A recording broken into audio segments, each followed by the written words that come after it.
නමෝ තස්ස භගවතු අරහතු සබ්බ ධම්මේසු අප්පටිහත ඥානචාරස්ස දස බලධරස්ස චතු වේසාරජ්‍ය විසරදස්ස සබ්බ සත්තුත්තමස්ස ධම්මිස්සරස්ස ධම්ම රාජස්ස ධම්මස්සාමිස්ස තථාගතස්ස සබ්බඤුනෝ සම්මා සම්බුද්දස්ස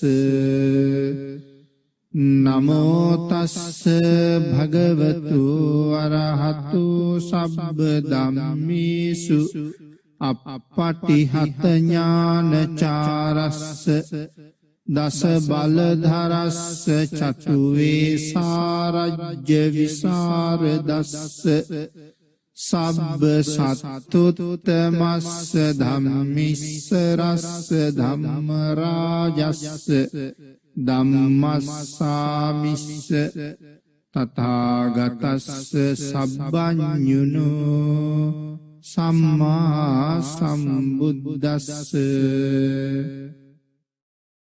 නමෝ තස්ස භගවතු අරහතු සබ්බ ධම්මේසු අප්පටිහත ඥානචාරස්ස දස බලධරස්ස චතු වේසාරජ්‍ය විසරදස්ස සබ්බ සත්තුත්තමස්ස ධම්මිස්සරස්ස ධම්ම රාජස්ස ධම්මස්සාමිස්ස තථාගතස්ස සබ්බඤුනෝ සම්මා සම්බුද්දස්ස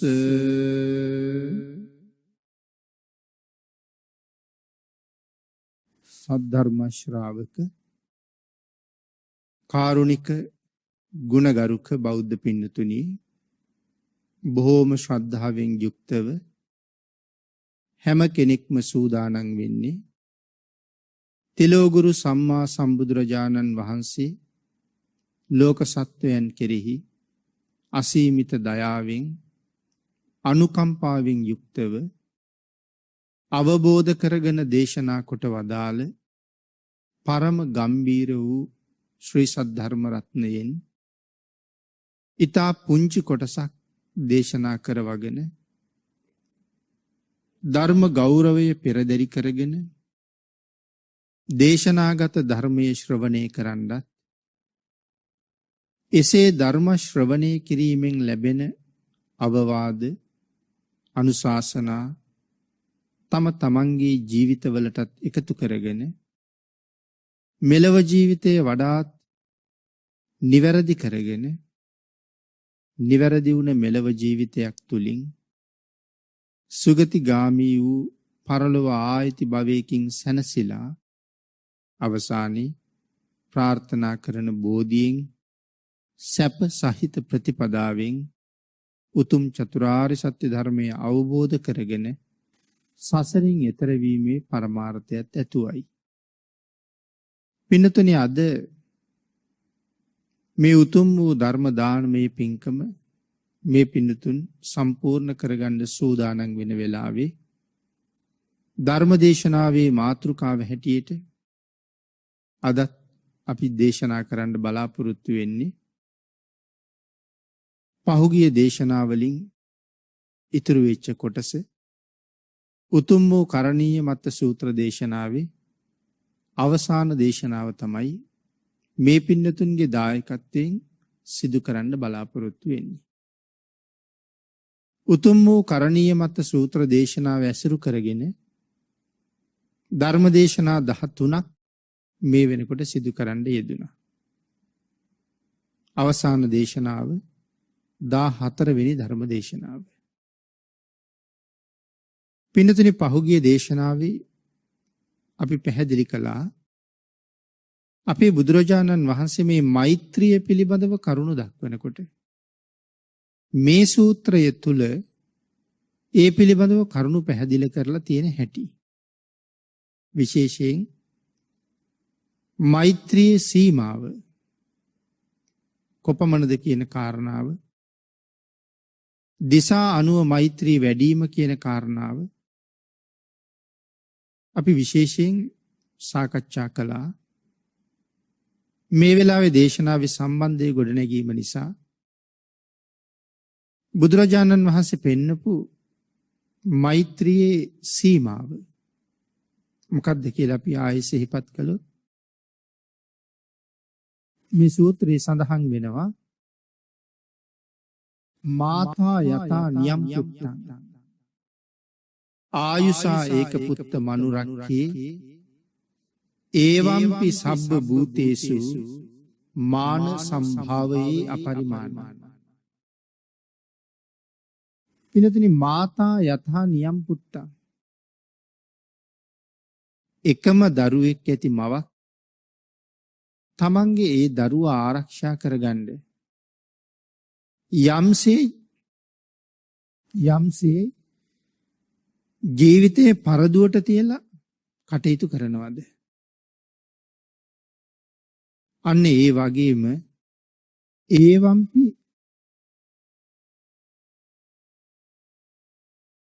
ඒවම්පි සබ්බ භූතේසු. අපි මේ භූතේසු කියන වචනේ කලිනුත් පැහැදිලි කළා. භූතේසු කියලා කියන්නේ ඉපදිලා ඉන්න සත්තු. නම් ඒවම්පි සබ්බ භූතේසු එසේම උපන්නා වූ සියලුම සත්වයන් කෙරෙහි මෛත්‍රී ධානයේ පැතිරවිය යුතුයි. එතනදී සබ්බ භූතේසු උපන්නා වූ සියලුම සත්වයෝ කියලා මෙතන පැහැදිලි කරනවා. නමුත් අපි කලින් පැහැදිලි කළා පාන කියන වචනය. එතකොට මේ පාන කියලා කිව්වේ ඉපදෙමින් ඉන්න සත්තු. ඉපදීමේ ක්‍රියාවලියට මූණ දීලා ඉන්න සත්තු ප්‍රාණි කියලා කිව්වා. ඒ කියන්නේ තාම ගර්භාෂයේ ඉන්න සත්තු, බිජුවට අතරේ ඉන්න සත්තු, ඉපදෙමින් ඉන්න සත්තු, ඒ සියලු දෙනාමත් එතෙන්ට අයිති. මාන සම්භාවයේ අපරිමාණං අප්‍රමාණ ලෙස මෛත්‍රී මනස මේ සියලු සත්වයන් කෙරෙහිම වැඩිය යුතුයි කියලා දේශනා කළා. මෙත්තංච සබ්බ ලෝකස්මින් මෙන්න මේ ආකාරයෙන් සියලුම ලෝක සත්වයන්ට මාන සම්භාවයේ අපරිමාණං අප්‍රමාණ ලෙස මෛත්‍රී මනස වඩන්ඩ කොහොමද? උද්දං අදෝච තිරියංච. දිසා හැටියටයි මේ පැහැදිලි කරන්නේ ඊළඟට. උද්දං කියලා කියන්නේ උඩ දිසාව. අදෝ කියලා කියන්නේ යට දිසාව. තිරියංච කියලා කියන්නේ තමන් අවට හාත්පස කියන කාරණාව. උද්දං අදෝච තිරියංච. අසම්බාධං අවේරං අසපත්තං. අසම්බාධං කියලා කියන්නේ බාධා නැතුව. අවේරං කියලා කියන්නේ වෛරයක් නැතුව. අසපත්තං කියලා කියන්නේ සතුරෝ නැති වෙන ආකාරයට මේ දිසා අනුවත් මෛත්‍රිය වඩන්න කියලා දේශනා කරනවා. ඊළඟට පින්නතේ පැහැදිලි කරනවා මෙන්න මේ ක්‍රමයට කියලා කිව්වේ සිව් දිසාවටම මෛත්‍රී සිත පතුරවලා. එකම දරුවෙක් ඉන්න අම්මා ඒ දරුවා පිළිබඳව ජීවිත පරිත්‍යාගයෙන් කටයුතු කරනවද? මේ මෛත්‍රී සිතත් සකල ලෝක සත්වයා කෙරෙහි මනාව පතුරවලා. යම් පුද්ගලයෙක් මේ ආකාරයට මෛත්‍රිය වඩාගෙන යනකොට සමහර වෙලාවට අකමැති අය මුණ ගැහෙන්න පුළුවන්. Tamanට අකමැති කෙනෙක් මුණ ගැහුනොත් එතනින් එහාට මෛත්‍රිය දියුණු කරන්න බැරුව යනවා. ඒ සත්වයා පිළිබඳව ප්‍රියමනාප අරමුණක් එන්නේ නැණි අපිට. ඒ අරමුණ ගැටුණ ගමන් ඇති වෙන්නේ ද්වේෂය. ඒ නිසා මෛත්‍රී වඩන්න බැරුව යනවා. නමුත් මෙතන සඳහන් කරනවා ඒ පුද්ගලයා තමන්ගේ මෛත්‍රී චිත්තයට බාධාවක්. නමුත් ඒ පුද්ගලයා පිළිබඳව තියෙන ද්වේෂය නැති කර ගැනීමෙන්ම ඒ බාධාව මග අර ගන්න කියලා. යම් පුද්ගලයෙක් පිළිබඳව ද්වේෂයක් ඇති වෙනවා නම් ඒක මේ මෛත්‍රී චිත්තයට බාධාවක් නම් ඒ ද්වේෂය නැති කරලම මේ බාධාව මග අරවන්න කියලා කියනවා. අසම්බාධං ඒ පුද්ගලයා තමන්ගේ හිතේ වෛරයක් ඇති කිරීමට සමත් වුණා නම් තමන් තුළින් ඒ ද්වේෂය ඉවත් කරගත්තහම තමන් තුළ උපන්න වෛරසිත පහ කරගන්න පුළුවන්කම තියෙනවා. පින්නතුනි, ඒ පුද්ගලයා තමන්ගේ හතුරෙක් වුණත් සඳහන් කරනවා ඒ සතුරු භාවයේ තමන් තුළින් ඉවත් කරගත්තහම අසපත්තං කියන තත්වයට පත් වෙන්න පුළුවන් කියලා. අසම්බාධං අවේරං අසපත්තං. ඔහු හතුරෙක්. නමුත් ඔහු හතුරුකම් කළාට මම හතුරුකම් කරන්නේ නැහැ කියලා සතුරු භාවය තමන්ගෙන් ඉවත් කරගන්න ඕනේ. ඊළඟට සඳහන් කළා දිසා අනුව මෛත්‍රී වැඩිීමේදී මේ සියලුම බාධාවන් වෛරයන් සහ සතුරන් නැති කර ගැනීම තමයි භාග්‍යතුන් වහන්සේ මෙතන දේශනා කරන්නේ. ඒ දිසාවේ අපේ හතුරු ඉන්න පුළුවන්. ඒ දිසාවේ අපට වෛර උපදවනා ඉන්න පුළුවන්. නමුත් දිසානුව මෛත්‍රී වඩලා හැම දිසාවෙම ඉන්න අය සුවපත් කරන්න ඕනේ. හතුරු ඒ තැන්වල එහෙම්මම ඉඳී. නමුත් මගේ හිතේ හතුරු භාවයක් මොන දිසාවටවත් එතකොට නැහැ. ඒ කාරණාවෙන් තමන් සුවපත් කියන කාරණාව සිහිපත් කරන්න ඕනේ. ඊළඟට පින්නතුනි මෙතන සඳහන් කරනවා තිට්ටං චරං නිසින්නෝවා. මේ භාවනාව වඩන හැටි. මෛත්‍රී භාවනාව ඉරියව් හතරෙන්ම වඩන්න පුළුවන්. තිට්ටං හිටගෙන ඉන්නකොටත් මෛත්‍රී භාවනාව කරන්න පුළුවන්. චරං කියලා කීවේ එහාට මෙහාට ඇවිදිනකොටත් මෛත්‍රී භාවනාව කරන්න පුළුවන්.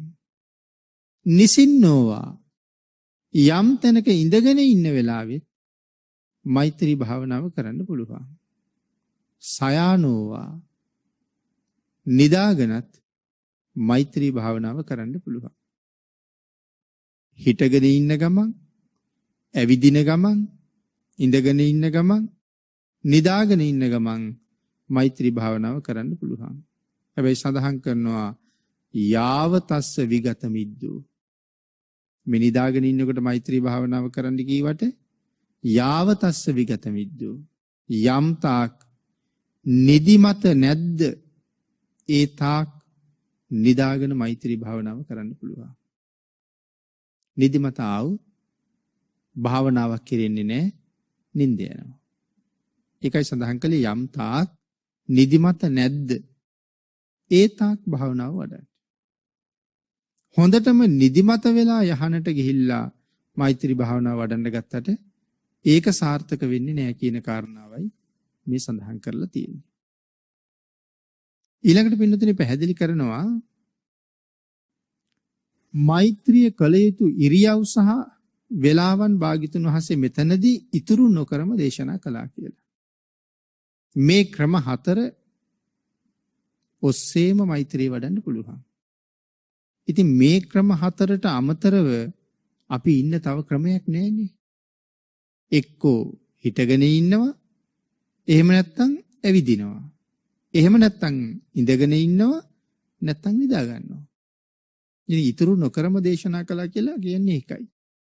මේ ක්‍රම 4ෙන්ම මෛත්‍රී භාවනාව වඩන්න පුළුවන්. සඳහන් කරනවා මේකෙන් අදහස් කරන්නේ හැම වෙලාවෙම ඒ පුද්ගලයා මෛත්‍රී චිත්තයෙන් වාසය කළ යුතුයි කියන එකයි. ඉඳගෙන ඉන්නකොට විතරක් මෛත්‍රී කරනවා නෙමෙයි, ඇවිදිනකොට විතරක් මෛත්‍රී කරනවා නෙමෙයි, සතර ඉරියව්වෙන්ම ඔහු ඉන්නේ මෛත්‍රී චිත්තයත් එක්ක. ඒ කියන්නේ මුළු දවසම ගත වෙන්නේ මෛත්‍රී චිත්තයත් එක්ක. සියලු කල්හිම මේ මෛත්‍රිය කරන්න ඕන කියලා සඳහන් කරනවා. මෛත්‍රී භාවනාවෙන් තියෙනවා විශාල ආරක්ෂාවක්. ආනිසංස 11ක් දේශනා කළා. එයින් 10ක්ම විපාක දෙන්නේ මේ ජීවිතය ඇතුළෙම විපාක දෙනවා. 11න් 10ක්. කලින් දේශනාවෙත් අපි මතක් කළා මේ භාවනාව තුළින් තියෙන විශාල ආරක්ෂාවක් කියලා කියහම. දැන් මෛත්‍රී භාවනාව වඩන කෙනාට උල් මුල් කඩු කිනිසි වලින් පහර දෙන්නවත් බෑ හරියට මෛත්‍රී වැඩිලා නම්. කාටවත් එහෙම හානි කරන්න බෑ. නමුත් පින්නතුනි එහෙම හානියක් කරන්න බැරි වෙන්නේ අපි මෛත්‍රී චිත්තයෙන් ඉන්න තාක්කල් පමණයි. ඒකට උපමාවක් දේශනා කළා පහුගිය දේශනාවේ. කෙනෙක් යුද්ධයට යනකොට වෙඩි නොවදින ඇඳුමක් ඇඳගෙන යනවා. ඒ ඇඳුම ඇඳලා ඉන්න තාක්කල් ඔහුට වෙඩි වදින එකක් නැහැ. හැබැයි ඇඳුම ගලවලා අයින් කරාම එතකොට කෙනෙක් වෙඩි තිබ්බොත් වෙඩි වදිනවා. මෛත්‍රී චිත්තයෙන් ඉන්න තාක්කල් අපිට රැකවරණයක් තියෙනවා. ඒ සිතින් බැහැර වුණ ගමන් ඒ රැකවරණයත් අපිට අපෙන් බැහැර වෙලා යනවා. ඒකයි මේ ඉරියව් හතරක් දක්වලා මේ ඉරියව් හතරෙන්ම මේ භාවනාවේ ඉන්න කියලා කියන්නේ. එතකොට හැම කල්හිම ඒ භාවනාව තුළ අපි ඉන්නවා.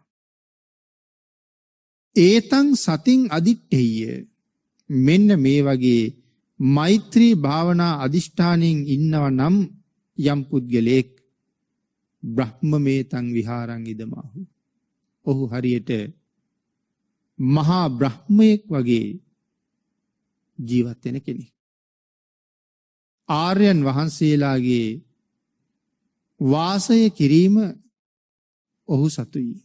ඔහු ආර්යයන් වහන්සේ නමක් වගේ කටයුතු කරනවා.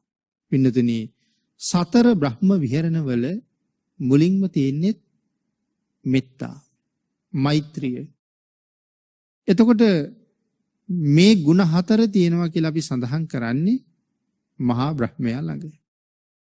එතකොට යම් කෙනෙක් මෛත්‍රී චිත්තයෙන් යුක්තවම වාසය කරනවා නම්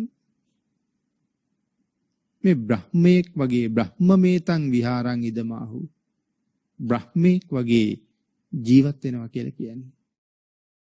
කොයිතරම් ලස්සනද එතකොට ජීවිතේ. යමෙක් තුළ හැම මොහොතකම මෛත්‍රිය රඳවගෙන නම් ඔහු බ්‍රහ්මයෙක් වගේ ජීවිතයක් ගත කරන කෙනෙක්.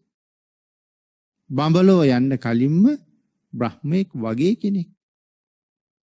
ඒ තැනට මේ කර්මස්ථානයේ දියුණු කරගත්ත කෙනෙක් මරණින් පස්සේ බ්‍රහ්ම ලෝකං මේ බ්‍රහ්ම ලෝකේ උපදින්න පුළුවන්. බ්‍රහ්මයින් අතර ඉපදෙන්න පුළුවන්. ඊළඟට සඳහන් කළා යම් පුද්ගලයෙක් සතර ඉරියව්වෙන්ම මෛත්‍රියෙන් වාසය කරනවා නම් ඔහු බ්‍රහ්මෙක් හා වාසය කරන කෙනෙක්. ඉදමාහු. එයි මේ ඉදමාහු කියලා කියන්නේ. ඔහු බ්‍රහ්මයෙක් වගේ වාසය කරන කෙනෙක් කියලා ප්‍රකාශ කරන ලදී. කවුද ඒ ප්‍රකාශය කරන්න පින්නතුනි? තිලෝ ගුරු සම්මා සම්බුදුරජාණන් වහන්සේ. එහෙම දේශනා කරනවා. යම් කිසි පුද්ගලයෙක් මේ ඉරියව් හතරෙන්ම මෛත්‍රිය අදිෂ්ඨාන කරලා පවත්වනවා නම් විශේෂයෙන් සඳහන් කරනවා එහෙම මෛත්‍රිය අදිෂ්ඨාන කරලා පවත්වන කෙනා රහතන් වහන්සේ කෙනෙක් වගේ කියලා. ඉරියව් හතරෙන්ම පවත්වන්නේ මෛත්‍රිය නම් ඒ පුද්ගලයා රහතන් වහන්සේ කෙනෙක් වගේ. එහෙනම් රහතන් වහන්සේ කොයිතරම් උසස් ජීවිතයක් ගත කරනවද? භාග්‍යතුන් වහන්සේ දේශනා කරනවා ඔහු රහතන් වහන්සේ කෙනෙක් වගේ. දිට්ඨිංච අනුපගම්ම සීලවා. ඊට විශේෂ කාරණාවක් පැහැදිලි කරනවා. දිට්ඨිංච ඒ දිට්ඨි කියලා කියන්නේ මිත්‍යා දෘෂ්ටි වලට. දිට්ඨිංච අනුපගම්ම සීලවා. මිත්‍යා දෘෂ්ටියකට පැමිණෙන්නේ නැතුව හික්මෙනවා නම් සිල්වත් වෙනවා නම් කියන කාරණාව දක්වලා කොහොමද දෘෂ්ටියකට පැමිණෙන්නේ කියන කාරණාව ආයෙත් පැහැදිලි කරනවා. පින්නතිනි යම් කෙනෙක් Taman කලින් හිටියට වඩා හොඳ විදිහට ජීවත් වෙනවා නම් නැත්නම් හොඳ දෙයක් Tamanට ලැබුණාම අපිට ඒ දේ පිළිබඳව ඇල්මක් ඇති වෙනවා. හොඳ කෑමක් ලැබුණාම ඒ කෑම වේල පිළිබඳව අපට ඇලීමක් කැමැත්තක් තියෙනවා. අපි කියමු අපි යම් ආපන ශාලාවකින් ආහාර ගත්තා කියලා. එතකොට ඒ පැත්තෙන් යනකොට හැමදාම එතනින් කෑම කන්න හිතනවා. ඒ පිළිබඳව එතන සම්බන්ධයෙන් ඇලීමක් තියෙනවා. ඊළඟට සඳහන් කළා සාමාන්‍ය පෘථග්ජන පුද්ගලයෙක් Taman කලින් අනුභව කරපු ආහාරයම හොයනවා. යම් නිවසකට ගියොත් හොඳට හදලා තියෙන. එතන ඉඳලා ඔහු ඒ නිවසින් බැහැර වුණත් ඒ නිවස ගැන කල්පනා කරනවා. හොඳ ගයක්. පිළිවෙලට තියෙන ගයක්.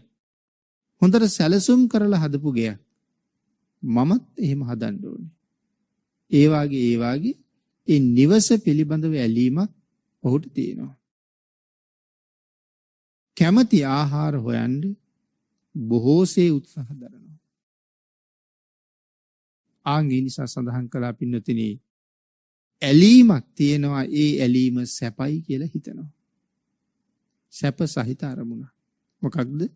හොඳ ආහාරය. හොඳ නිවස. වෙනදට වඩා අලුත් දෙයක් ලැබුණාම ඒක ගැනත් වැඩියෙන් හිතනවා. එතකොට දැන් අපි හිතනවා එතන සැපයක් තියෙනවා කියලා. දිට්ඨිංච. ඒක දෘෂ්ටිය. ඇත්තට මෙතන සැපයක් තියනවද? එතන කිසි සැපයක් නැහැ. මායාවක් තියෙන්නේ. රැවටීමක් තියෙන්නේ. ඇලීමක් තියෙන්නේ. ගැලවීමක් නැහැ. නමුත් අපි හැමෝම උත්සාහ කළ යුත්තේ මොකටද? මේ සංසාරේ ආපහු ඇලෙන්න නෙමෙයි මේ සංසාරයෙන් වහවහ ගැලවෙන්න. එහෙමනම් දැන් අර හොඳ කෑම වේල හොඳ නිවස මේවා හොඳයි කියලා කියනවා නම් මේ ලෝකේ හොඳ දේවල් වලට මොනවද අපි කියන්නේ? ඒක නිසා කියනවා මේ තියෙන්නේ මිත්‍යා දෘෂ්ටිය. දිට්ඨිං චානුපගම්ම සීලවා. දෘෂ්ටියකට පැමිණෙන්නේ නැතුව හික්මෙනවා නම් සිල්වත් වෙනවා නම් කොහොමද දෘෂ්ටියකට නොයන්නේ කියන කාරණාවයි සඳහන් කරන්නේ. Taman කලින් හිටපු ස්වභාවයට වඩා හොඳ දෙයක් ලැබුණාම ඒකටත් ඇලෙනවා. ඒ කාරණාව විස්තර කරන්න අපූර්ව උදාහරණයක් දක්වනවා. අපි මේ හොයන සාමාන්‍ය හැම සැපයකටම වඩා මේ ලෝකේ තියෙන උසස්ම සැපයක් ධාන සෝය කියලා. නමුත් අපි කවුරුවත් ඒක විඳලා නැහැ. මේ තියෙන සියලුම සැපයන්ට වඩා ධාන සෝය උසස් කියලා දේශනා කරනවා. පින්නතුනි අපේ බුදුරජාණන් වහන්සේ ගිහි ගෙදර ඉන්න කාලේ බෝසතාණන් වහන්සේට තිබුණ සැප මේ ලෝකේ තව කාටවත් තිබුණාද මිනිසුන් අතර? ඊට සමාන වෙන්නවත් බැරි තරම් පුදුම සැපයක් තිබුණා.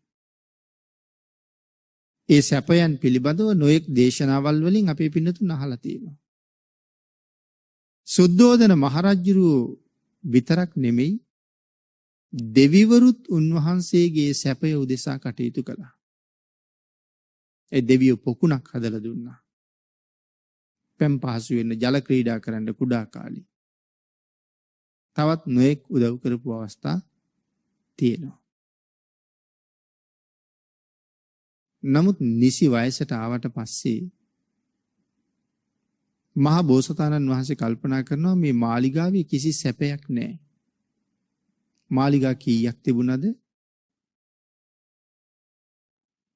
සීත කාලෙට ඉන්නේ එකයි, උෂ්ණ කාලෙට ඉන්නේ එකයි, රම්ම්‍ය, සුරම්‍ය, සුබ විශේෂයෙන් මාලිගා 3ක් තිබුණා. සීත කාලෙට එකයි, උෂ්ණ කාලෙට එකයි, හේමන්ත කාලෙට එකයි. ඒ මාලිගාවල් වල තිබිච්ච සැප ගැන කියන්න අපිට තේරෙන්නේ නැහැ. නමුත් මේ ග්‍රීෂ්ම කාලෙට හිටපු මාලිගාව කොහොමද කියන කාරණාව සඳහන් කරලා තියෙනවා යම් ප්‍රමාණයක්. ග්‍රීෂ්ම කාලෙට හිටපු මාලිගාව තට්ටු 5යි. ඒ තට්ටු 5 ජීවත් වෙච්ච ජනගහනය 1,96,000. අපිට මේ ගේ ගැන තේරෙන්නේ නැහැ කොහොමද? 1,96,000කට ඉන්න පුළුවන් ගයක්. ඉතින් අපේ මනස එච්චර දියුණුත් නැහැ එහෙම දෙයක් පිළිගන්න. නමුත් අතීතයේ අදට වඩා ඊටාම දියුණුයි කියන කාරණාව පැහැදිලි කරන හොඳ තැන. ඊළඟට සඳහන් කරනවා මේ සියලුම දෙනා කවුද කියලා. මේ සියලුම දෙනා කාන්තාව. මේ 1,96,000ම කාන්තාව. එතන ඉන්නවා ශාක්‍ය කුමාරිකාව 40,000ක්. මේ මාලිගාවේ දොරකඩවල් ළඟ මුරට හිටියෙත් කාන්තාව කියලා සඳහන් කරනවා.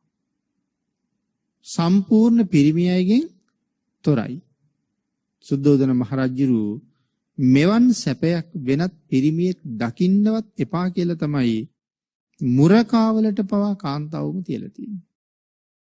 මේ මාලිගාවේ ඉන්න එකම පිරිමියා සිද්ධාර්ථ කුමාරයා විතරයි. තිබුණ සැප සම්පත් නිමක් නැහැ. නමුත් නිසි කාලේ කල්පනා කළේ මේ කිසිම දෙයක සැපයක් ඇත්තෙම නැහැ. ඒ නිසා මේ සියල්ල අත්හැරලා යා යුතුයි කියලා කල්පනා කළා. ආන්ගේ නිසා මාලිගාවෙන් පිට වෙලා ගිහිල්ලා විවේකීව ඉඳගෙන ධාන සෝයේ හෙව්වා. මෙන්න මේ කාලේ මහ බෝසතාණන් වහන්සේට ලැබෙනවා ප්‍රථම ධාන සෝය.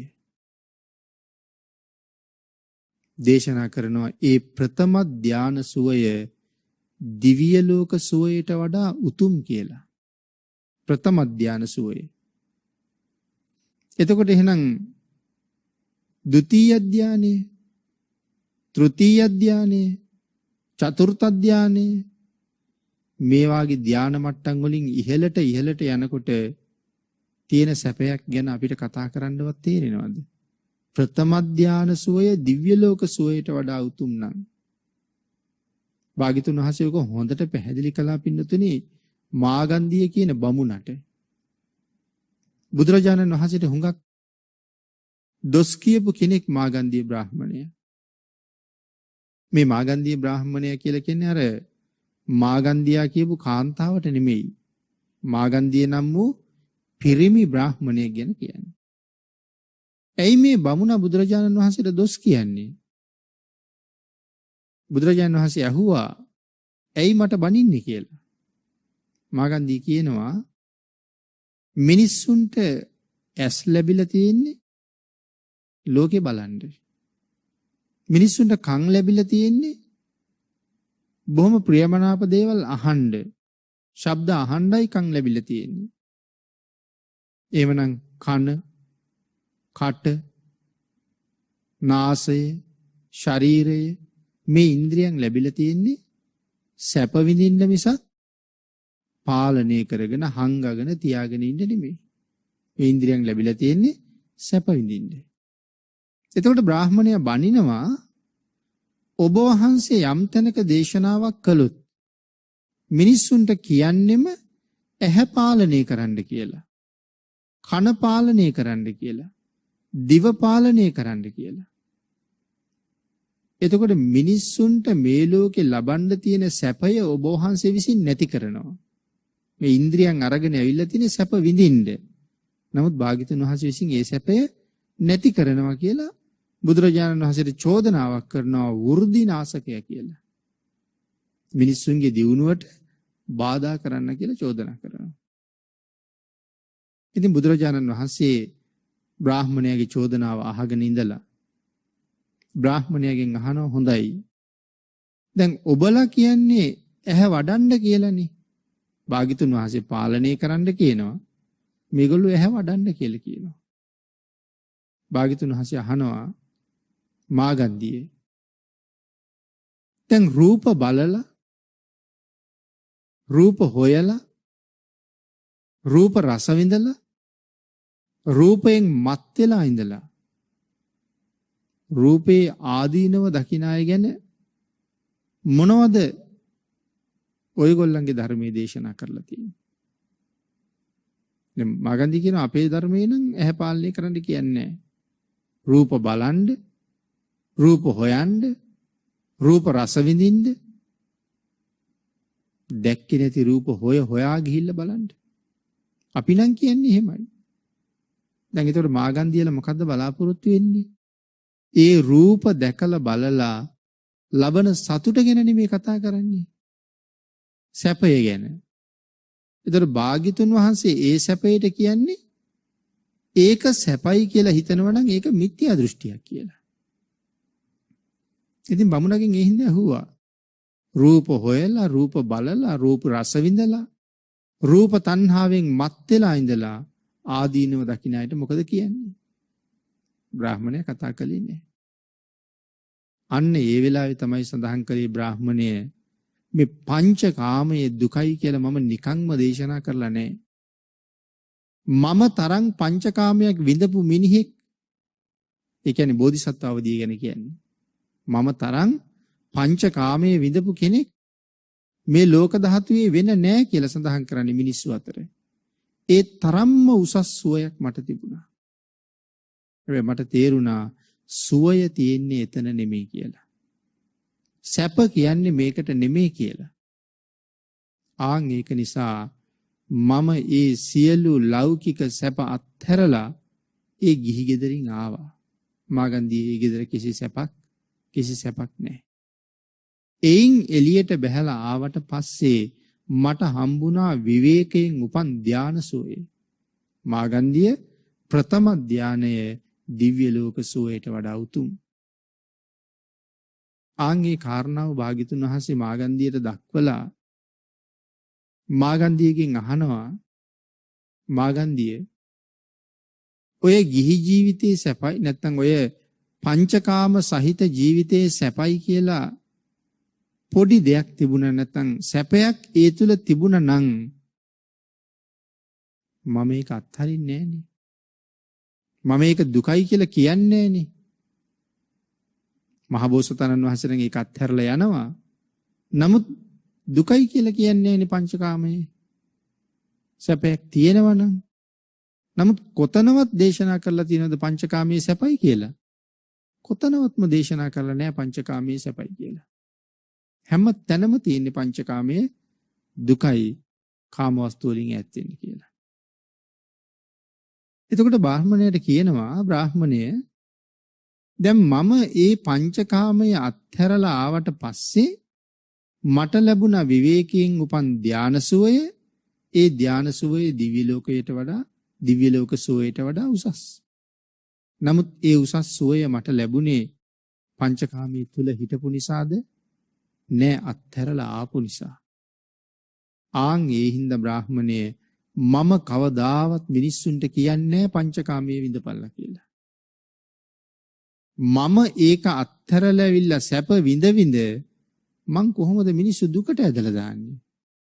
මම මිනිස්සුන්ට කියන්නේ පුළුවන් තරම් පංචකාමයේ අත්හරින්න කියලා. ආන් ඒක නිසායි ඇහැ පාලනය කරන්න කියලා කියන්නේ. කියන කාරණාව භාග්‍යතුන් වහන්සේ දේශනා කළා. දේශනා කරලා ඒ පංචකාම සුවයේ ආදීනවත් පැහැදිලි කළා. බ්‍රාහ්මණය එක පුද්ගලයෙක් ඉන්නවා ඇඟ පුරාම කුෂ්ඨ හැදිලා. දවල් රෑ දෙකේම මේ මිනිසයා කසනවා. කසලා බැරිම තැන යකඩ කබලක් අරගෙන රත් කරනවා. අර බිබිලි. අහනවා බ්‍රාහ්මණයේ පස්සේ කාලේ ඒ පුද්ගලයාගේ මේ කසන රෝගය සනීප වෙනවා. සනීප වෙලා ඔහු පාරේ බැහැලා යනකොට තවත් මිනිහෙක් ඉඳගෙන කසනවා. ඉවසන්නම බැරි නිසා තමන් වගේම යකඩ කබලක් ලිපට දාලා රත් කරලා මේ බිබිලි තවනවා. එතකොට අර කලින් තවලා පුරුදු කෙනාට හිතෙනවද දුවගෙන ගිහිල්ලා අර කබල උදුරලා අරන් තවා ගන්න කියලා ඇහුවා. නෑ ස්වාමීනි. ඇයි හිතෙන්නේ නැත්තේ? බ්‍රාහ්මණයා කියනවා ස්වාමීනි ඔය කබලෙන් තවනකොට දුකයි. එහෙනම් බ්‍රාහ්මණේ මොකටද එදා තැව්වේ? අද දුකයි කියලා කියනවා නම් එදා තැව්වේ ඇයි? ස්වාමීනි කාය ප්‍රසාදේ වෙනස් වෙලයි තිබුණේ. එදා තවනකොට සැපයි වගේ හිතුණා. නමුත් ස්වාමීනි එතන කිසිම සැපක් නැහැ. බ්‍රාහ්මණයේ මේ පංචකාමයට එහෙම තමයි. පංචකාමයේ හොය හොයා යනකොට ඒක සැපයි කියලා හිතෙනවා. නමුත් ඒක අතරේ කිසිම සැපයක් නැහැ බ්‍රාහ්මණී.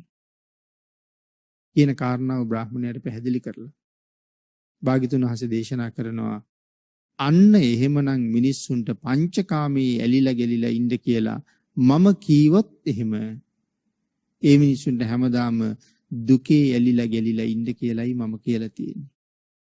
නමුත් තිලෝගුරු බුදුරජාණන් වහන්සේ ලෝකෙට පහළ වුණේ මිනිස්සු දුක තුල අලවන්න නෙමෙයි දුකේ ඇලිලා ඉන්න මිනිස්සුන්ව දුකෙන් නිදහස් කරන්නයි. ඒ හින්දා පංචකාමයට යන්න කියන්නේ නැහැ. ඊළඟට භාග්‍යතුන් වහන්සේ දේශනා කරනවා මාගන්ධියේ. මිනිහෙකුගේ තියෙනවා කකුලේ තුවාලයක්, කකුලේ හරි ශරීරයේ තුවාලයක් තියෙනවා. දැන් එතකොට මේ තුවාලේ හැදිච්ච මිනිහා තමන්ගේ නියපොත්තේ අගින් අර තුවාලේ වටේට කසනවා. ඒක අපි හැමෝම කරන වැඩක්. තුවාලයක් හැදුනහම තුවාලේ වටේට නියපොත්තෙන් කසනවා. ඒ කසනකොට දැනෙනවද සැපයක්? පොඩි සැපයක් දැනෙන නිසා තමයි කසන්නේ. භාග්‍යතුන් වහන්සේ දේශනා කරනවා මාගන්ධියේ. ඔබලා අගේ කර හොයන මේ පංචකාම සැපය ජීවිත කාලයක් තිස්සේ හොයලා තියෙන ඒ සැපය මොන වගේ එකක්ද? තුවාලයක් වටේට නියාගින් කහනකොට දැනුණා නම් සතුටක්. අන්න ඒ වාගේ සතුටක් තමයි මිනිස්සු මේ හොයන්නේ. රෑ දවල් මහන්සි වෙවි හොයන්නේ ඒ සතුට. මේ ආහාර අරගෙන කාලා බීලා නටලා ගීත කියලා මේ හොයන්නේ මොන වගේ සතුටක්ද? තුවාලයක් වටේට නියාගින් කහනකොට දැනුණා නම් සතුටක්. එහෙම එකක් වෙනුවෙන් මේ මිනිස්සු මේ දඟලන්නේ. මාගන්ධිය ඔය පංචකාමී කිසි සැපයක් නැහැ කියලා භාග්‍යතුන් වහන්සේ පැහැදිලි කරනවා. එතකොට ඒ කාරණාව පින්නතුනි මෙතන සඳහන් කරනවා කෙනෙකුට කවදාවත් කාලා නැති කෑමක් හම්බුනහම ඒ කෑම හොඳයි කියලා හිතෙනවා නම් රසයි කියලා හිතෙනවා නම් යම් ගෙදරක් දැක්කහම මේ ගෙදර බොහොම හොඳයි සැපයි කියලා හිතෙනවා නම් ඊළඟට සඳහන් කළා යම් කිසි නොලැබුණ වස්තුවක් ලැබුණහම ඒක හොඳයි කියලා හිතෙනවා නම් ඒක මිත්‍යා දෘෂ්ටිය. ඒ හම්බෙලා තියෙන සැපයක් නෙමෙයි. ඊට වඩා උසස් සැප මේ ලෝකේ හොයන්න තව තියෙනවා. කියන කාරණාව භාග්‍යතුන් වහන්සේ පැහැදිලි කරනවා. ප්‍රථම ධාන සෝයේ දිව්‍ය ලෝක සෝයට වඩා උතුම් නම් අනිත් ධාන සෝයන් ගැන කියන්න අපිට තේරෙන්නේ නැහැ.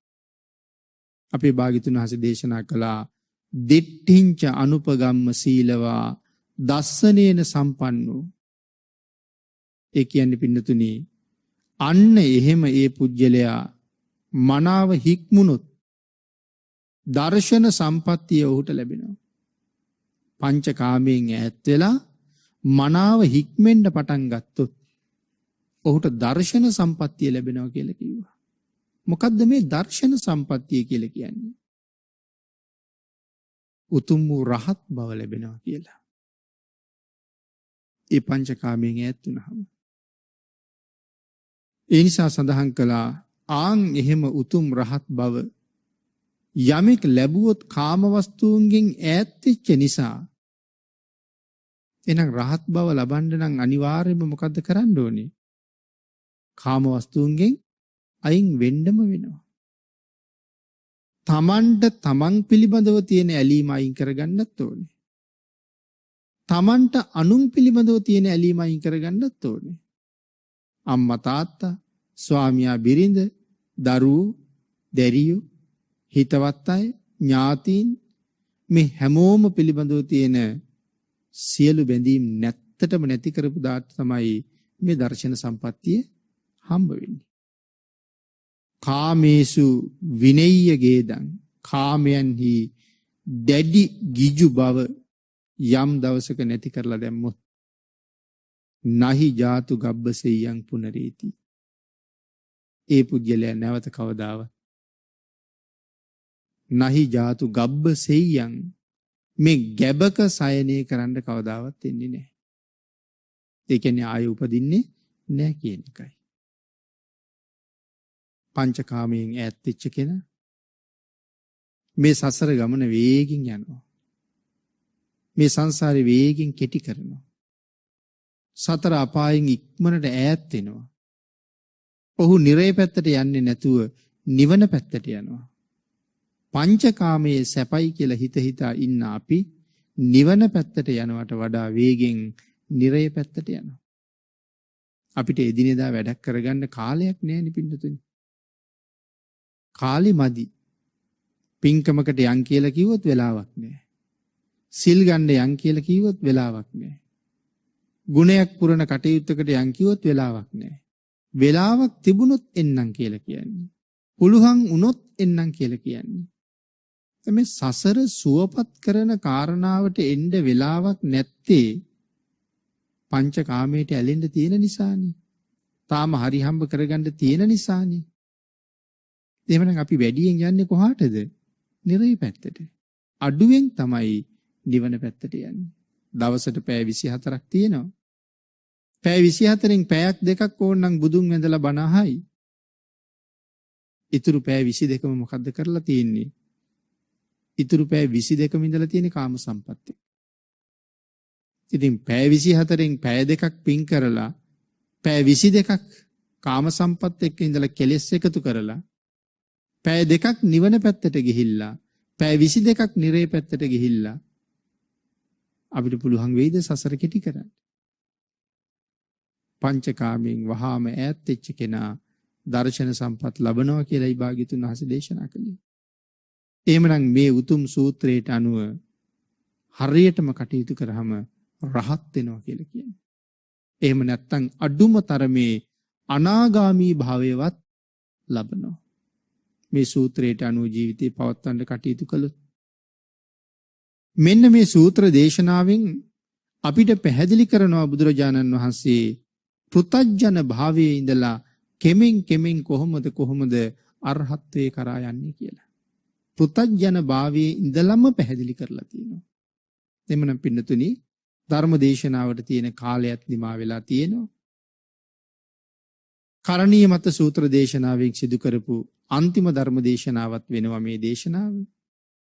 මේ 14 වෙනි ධර්ම දේශනාව පළවෙනි ධර්ම දේශනාව ඉඳලා 14 වෙනි ධර්ම දේශනාව දක්වා මේ දේශනා 14ම පිළිවෙලට ඇහුවහම අපේ භාග්‍යතුන් වහන්සේ පෘතජ්ජන භාවයේ ඉඳලා අරහත්ත්වයට දක්වා ගමන් කරන හැටි මේ සූත්‍රයෙන් භික්ෂූන් වහන්සේලා 39කට පැහැදිලි කරලා දුන්නේ කොහොමද කියන කාරණාව කෙටියෙන් සාකච්ඡා කරලා තියෙනවා. මෛත්‍රී භාවනාවත් මේ සූත්‍රයේ කෙටියෙන් තමයි සාකච්ඡා කරලා තියෙන්නේ. එතකොට අපිට තේරෙනවා මේ උතුම් සූත්‍ර දේශනාව තුළ සසර දිනන්න අවශ්‍ය කරුණු මොන තරම්නම් අන්තර්ගත කරලා තියෙනවද කියලා. හැම වචනයක් ගානේ මහ පුලුල් පරාසයක් භාග්‍යතුන් වහන්සේ දේශනා කරලා තියෙනවා. ඊටාම දීර්ඝ සූත්‍රයක් කරණීය මත සූත්‍රය කියලා කියන්නේ. ඊටාම දීර්ඝ සූත්‍රයක්. නමුත් අපිට හම්බ වෙන්නේ ගාථා 10ක් විතරයි. ඒ ප්‍රමාණය රහත් වෙන්න අපිට ඇති. ඒකනේ භාග්‍යතුන් වහන්සේ එච්චරක් දීලා තියෙන්නේ. හැබැයි ඔය ගාථා 10 ඇතුලේ අර අති දීර්ඝ සූත්‍රය කෙටි කරලා තියෙනවා. වචනයක් ගානේ අරගෙන විස්තර සහිතව ඉගෙන ගන්න ඕනේ. එදා භික්ෂුන් වහන්සේලා 39ක් 3 මාසයක් තුල මේ සූත්‍රයට අනුව රහත් වුණා. නමුත් අපි ජීවිත කාලයක් තිස්සේ කරණීය මෙත සූත්‍රය කියනවා අපිට වෙච්ච කිසි වෙනසක් නැත්තේ ඒකයි. අපි මේ සූත්‍රය දන්නේ නැති හින්දා. අන්තර්ගතයේ ජීවිතයට එකතු කරගත්තේ නැති නිසා. ධර්මයේ වෙනස් වෙලා නැහැ. වෙනස් වෙලා තියෙන්නේ අපි විතරයි. හැබැයි අපි වෙනස් වෙලා තියෙන ධර්මයට අනුව නෙමෙයි වෙන මිත්‍යා දෘෂ්ටි සහ වෙනත් තෘෂ්ණාවල් එක්ක. ධර්මයට අනුව වෙනස් වෙච්ච දවසට මේ සූත්‍රයේ සඳහන් කළා වගේ ඒ උතුම් ඵලය නෙලා ගන්න අපි හැමෝටම පුළුවන්කම තියෙනවා. එහෙනම් අවසාන දේශනාවෙන් කෙටියෙන් නමුත් සිහිපත් කළේ පංචකාමයෙන් ඈත් වෙන පුද්ගලයා වහවහ නිවන දිහාට ගමන් කරනවා කියන කාරණාව. ඒ උතුම් කාරණාව පැහැදිලි කරන්න උදාහරණ එකක් දෙකක් භාග්‍යතුන් වහන්සේගේ උදාහරණ වලින් ඉතා කෙටියෙන් සාකච්ඡා කළා. අද මේ උතුම් ධර්ම දේශනාවේ දායකත්වයේ දරනවා මාළඹේ පදිංචි ප්‍රේමා විජේසේකර මහත්මිය, ඩී.එස්. විජේසුන්දර මහත්මයා ඇතුළු පවුලේ සියලුම දූ දරුවන් විසින්. උතුම් අරමුණු කීපයක් සිහිපත් කරනවා. ප්‍රේමා විජේසේකර මහත්මියගේ පරලෝසපත් සියලුම ඥාතීන්ටත් ඩී.එස්. විජේසුන්දර මහත්මයාගේ පරලෝසපත් සියලුම ඥාතීන්ටත් සහසම්බන්ධ වූ සියලු දෙනාගේ නමින් මිය පරලෝ ගියපු සියලුම ඥාතීන්ටත් මේ පින් අනුමෝදන් වේවා.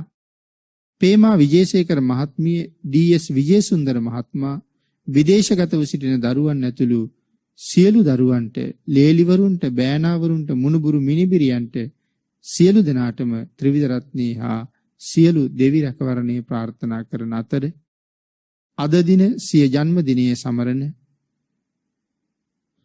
ආනන්ද සරච්චන්ද්‍ර මහත්මයාට ඉක්මන් නිරෝගී සුවය හා දීර්ඝායුෂද ප්‍රාර්ථනා කරන අතර දේශකයන්න් වහන්සේට නිරෝගී සුව හා දීර්ඝායුෂ ප්‍රාර්ථනා කරන බව සිහිපත් කරනවා. මේ අවස්ථාවට සහසම්බන්ධ වූ සියලු දෙනාටම ධර්මාවබෝධය ප්‍රාර්ථනා කරන බවත් කොරෝනා වදුරින් පෙළෙන සියල්ලන්ටම නිරෝගී සුවය ප්‍රාර්ථනා කරන බවත් සිහිපත් කරනවා.